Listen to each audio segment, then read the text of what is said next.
Bonjour à tous. Aujourd'hui, je vais vous parler d'un roman à la fois fascinant, cruel et d'une grande modernité, Les Liaisons dangereuses, écrit par Pierre Choderlos de Laclos et publié en 1782.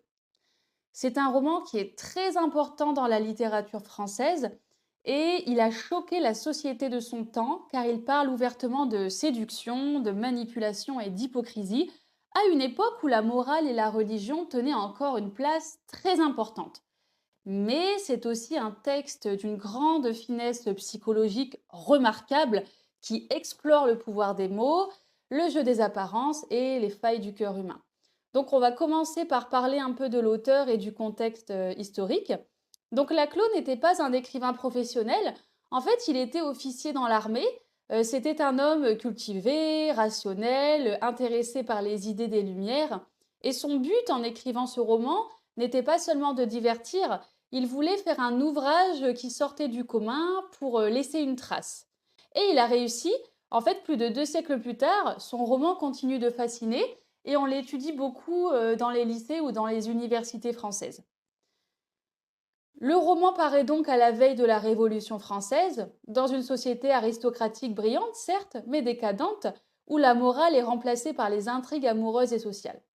Les salons, les lettres, les duels d'esprit, tout tourne autour du pouvoir et du paraître. Ce qui fait la particularité de cette œuvre, c'est sa forme. Les Liaisons dangereuses, c'est un roman épistolaire, c'est-à-dire qu'il est entièrement constitué de lettres échangées entre les personnages. Et cette forme, elle donne l'impression d'entrer dans leur intimité. On lit leurs confidences, leurs mensonges, leurs calculs. Mais attention, dans ce roman, les lettres ne sont pas sincères. Elles deviennent des armes, des outils de manipulation. Tout se joue à travers les mots. Alors maintenant, on va parler des personnages principaux. On a deux grands manipulateurs, la marquise de Merteuil et le vicomte de Valmont. Donc l'histoire commence avec ces deux personnages que tout oppose et qui pourtant se ressemblent. Donc la marquise de Merteuil, elle est veuve, elle est brillante, rusée et elle se vante d'avoir appris à maîtriser les hommes en utilisant leur propre hypocrisie. Et le vicomte de Valmont, quant à lui, c'est plutôt un séducteur cynique, libertin, qui aime conquérir les femmes pour le plaisir de les dominer. Donc les deux ont été amants autrefois, et maintenant ils s'amusent à se raconter leur conquête. Et c'est Merteuil qui va lancer le premier défi dans le roman.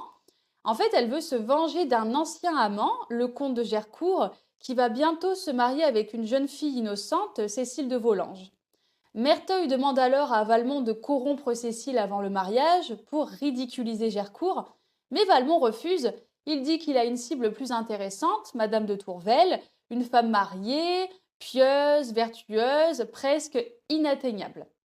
À partir de là, le roman devient une partie d'échec sentimental et cruel. Valmont commence à écrire à Madame de Tourvel, il feint la sincérité, il joue la comédie de la conversion amoureuse, il se dit prêt à changer, à devenir meilleur grâce à elle. Tourvel, d'abord méfiante, finit par être émue.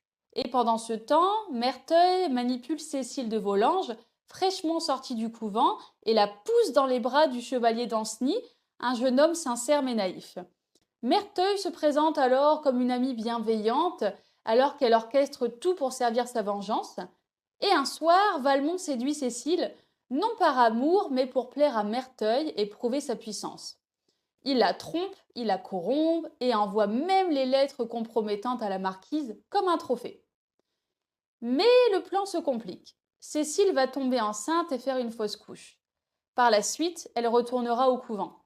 Valmont, qui jusque-là ne croyait pas à l'amour, tombe vraiment amoureux de Madame de Tourvel, sans même s'en rendre compte. C'est sa faiblesse. Il devient jaloux, sincère, presque humain. Merteuil, elle, ne supporte pas cette faiblesse. Pour elle, aimer, c'est perdre. Et elle semble jalouse des sentiments de Valmont à l'égard de Madame de Tourvel. Elle pousse donc Valmont à rompre avec Tourvel pour garder son honneur de libertin. Valmont obéit et il brise le cœur de Madame de Tourvel qui ne va pas s'en remettre. Après cette rupture, Merteuil et Valmont s'affrontent. Leur alliance de libertins se transforme en une guerre ouverte. Madame de Tourvel finit par mourir de chagrin. Danceny est mis au courant de l'histoire entre Cécile et le vicomte. Il provoque ce dernier en duel et le tue, mais avant de mourir, Valmont lui remet la correspondance complète prouvant la perversité de Merteuil. Danceny va alors rendre les lettres publiques. La marquise est démasquée, elle est ruinée, elle est rejetée par la société, elle contracte la petite vérole, son visage est détruit et elle finit isolée, haïe de tous. En fait, ça se finit mal pour tous les personnages. Donc, à travers cette intrigue passionnante, Laclos nous montre la société de son temps, un monde où tout est jeu, où la séduction devient une forme de guerre. Les personnages utilisent le langage comme une arme. Leur intelligence est brillante, certes, mais vide de morale. Valmont, lui, représente la jouissance du pouvoir masculin. Merteuil, quant à elle, représente la revanche féminine, mais à travers le calcul et la dissimulation. C'est une lutte entre deux êtres lucides qui ont compris que l'amour est une illusion mais qui vont finir détruits par leur propre cynisme. Le roman peut aussi se lire comme une critique sociale. Les libertins incarnent une aristocratie décadente, égoïste, manipulatrice. Tout est artificiel, tout est mensonge. C'est une société au bord du gouffre, exactement comme la France avant 1789. Et dans ce sens, Les Liaisons dangereuses, c'est presque un roman politique. Il annonce la chute de l'Ancien Régime, un monde où les privilèges, les masques et les intrigues ne tiennent plus. Alors, est-ce que Les Liaisons dangereuses serait une œuvre féministe avant l'heure? En fait, le personnage de la marquise de Merteuil est sans doute le plus moderne. Elle revendique son droit à la liberté, à la ruse, à la jouissance intellectuelle. Elle dit même: j'étais née pour venger mon sexe et maîtriser le vôtre. Mais cette liberté a un prix. Dans un monde d'hommes, une femme indépendante est condamnée.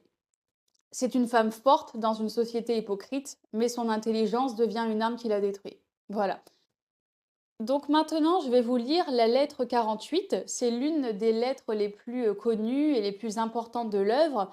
Il s'agit du vicomte de Valmont qui s'adresse à la présidente de Tourvel. Donc c'est parti pour la lecture.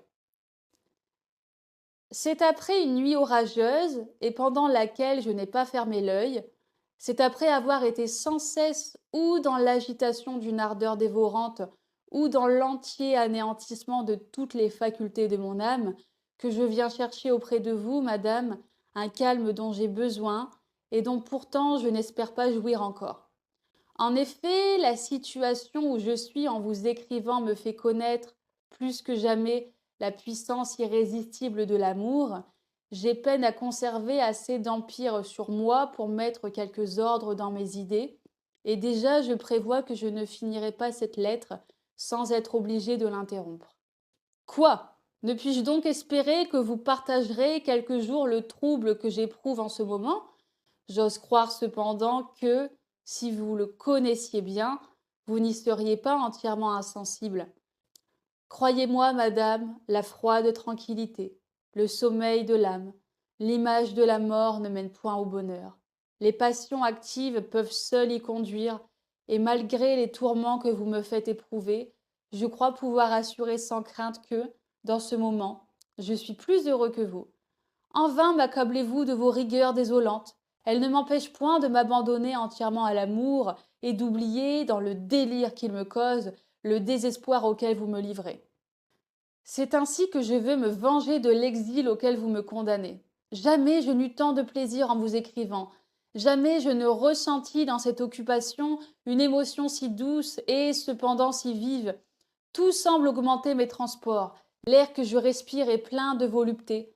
La table même sur laquelle je vous écris, consacrée pour la première fois à cet usage, devient pour moi l'autel sacré de l'amour. Combien elle va s'embellir à mes yeux. J'aurais tracé sur elle le serment de vous aimer toujours. Pardonnez, je vous en supplie, au désordre de mes sens. Je devrais peut-être m'abandonner moins à des transports que vous ne partagez pas. Il faut vous quitter un moment pour dissiper une ivresse qui s'augmente à chaque instant et qui devient plus forte que moi.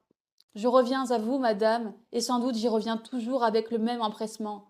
Cependant, le sentiment du bonheur a fui loin de moi. Il a fait place à celui des privations cruelles. À quoi me sert-il de vous parler de mes sentiments si je cherche en vain les moyens de vous en convaincre? Après tant d'efforts réitérés, la confiance et la force m'abandonnent à la fois. Si je me retrace encore les plaisirs de l'amour, c'est pour sentir plus vivement le regret d'en être privé. Je ne vois de ressources que dans votre indulgence, et je sens trop dans ce moment combien j'en ai besoin pour espérer de l'obtenir. Cependant, jamais mon amour ne fut plus respectueux, jamais il n'eut du moins à vous offenser. Il est tel, j'ose le dire, que la vertu la plus sévère ne devrait pas le craindre, mais je crains moi-même de vous entretenir plus longtemps de la peine que j'éprouve. Assuré que l'objet qui la cause ne la partage pas, il ne faut pas au moins abuser de ses bontés. Et ce serait le faire que d'employer plus de temps à vous retracer cette douloureuse image. Je ne prends plus que celui de vous supplier de me répondre et de ne jamais douter de la vérité de mes sentiments. Voilà, on peut penser que cette lettre, voilà, elle est magnifique, elle est sincère, et en fait, pas du tout. Elle n'est absolument pas sincère. Le vicomte de Valmont vient de passer la nuit, donc une nuit assez torride, avec Émilie, qui est une prostituée, et la table sur laquelle il écrit, eh bien, ce n'est autre que le corps d'Émilie.